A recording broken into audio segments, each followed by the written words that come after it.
नमस्कार, स्वागत, अभिनंदन आप सभी दर्शकों का एक बार फिर से वेदर अलर्ट इन्फॉर्मेशन में। इस वीडियो में हम बात करेंगे बंगाल की खाड़ी में बनने वाले ताकतवर सिस्टम के बारे में और साथ ही उस सिस्टम की दिशा और वो किन क्षेत्रों को प्रभावित करेगा, इस सभी के बारे में इस वीडियो में बात की जाएगी। तो वीडियो को बिना स्किप किए बने रहिए वीडियो के एंड तक। पहले अनुमान था कि बंगाल की खाड़ी में अंडमान सागर के पास एक सिस्टम डेवलप होगा जो कि धीरे धीरे प्रभावी होकर डिप्रेशन, उसके बाद डीप डिप्रेशन और फिर साइक्लोन की स्टॉर्म की कैटेगरी में जा सकता था। पर लेकिन मॉडलों के नए अपडेट के हिसाब से फ़िलहाल बंगाल की खाड़ी और अरब सागर में कोई भी साइक्लोन बनने की संभावना हमें नहीं दिखाई दे रही। हालांकि फिर भी बंगाल की खाड़ी में एक स्ट्रॉन्ग सिस्टम डेवलप होगा जिसकी वजह से देश के कई राज्यों पर मौसम बदलेगा और वहां पर तूफ़ानी हवाओं के साथ मूसलाधार बारिश देखने को मिलेगी। 30 सितंबर के आसपास बंगाल की खाड़ी में एक चक्रवाती हवाओं का क्षेत्र विकसित होगा जो कि शुरुआत में तो म्यांमार की तरफ जाएगा और उसके बाद फिर से पश्चिम की तरफ रिकर्व करेगा और बंगाल की खाड़ी में पहुँच जाएगा। पहले इस सिस्टम का अनुमान था कि ये लगातार प्रभावी होगा और साइक्लोन बन सकता था, पर लेकिन अभी इसके साइक्लोन बनने की संभावना बिल्कुल भी नहीं है और अभी इसके डिप्रेशन या फिर गहरा निम्न दबाव के क्षेत्र के रूप में ही बदल सकता है। पर लेकिन फिर भी सिस्टम इतना प्रभावी रहेगा जिसकी वजह से जो बांग्लादेश और जो हमारा पश्चिम बंगाल और बिहार का पूर्वी हिस्सा है, इन सभी भागों पर आपको काफ़ी तेज़ गति के साथ हवाएं चलेंगी और कुछ स्थानों पर भारी बारिश भी देखने को मिलेगी। क्योंकि सिस्टम काफ़ी स्ट्रॉन्ग रहेगा जिसकी वजह से अरब सागर का भी मॉइस्चर इस सिस्टम के इर्द गिर्द ही घूमता रहेगा। 4 या 5 अक्टूबर के आसपास जब सिस्टम लैंडफॉल करेगा तब उस दौरान बांग्लादेश के हिस्से इसकी वजह से ज़्यादा अफेक्टेड होंगे और बांग्लादेश के तमाम इलाकों पर 50 से 60 किलोमीटर प्रति घंटा की रफ्तार से हवाएं चलेंगी, साथ ही काफ़ी तेज़ बारिश भी होगी।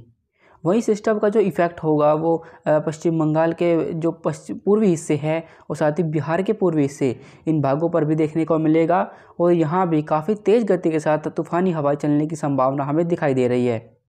आगे बढ़े और रेनफॉल की जो पॉसिबिलिटी है उस पर नज़र डालें तो आप देख सकते हैं जो मॉइस्चर का फ्लो है वो अंडमान सागर पर काफ़ी ज़्यादा मात्रा में है और लगातार बढ़ भी रहा है।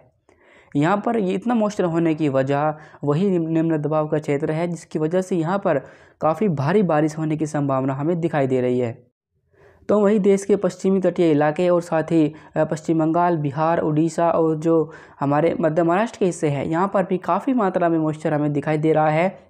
और पश्चिमी तटों पर जो मॉइस्चर का वजह है तो इसकी वजह एक चक्रवाती हवाओं का क्षेत्र है जो कि अरबियन सी में मुंबई से सटे हिस्सों पर बना हुआ है।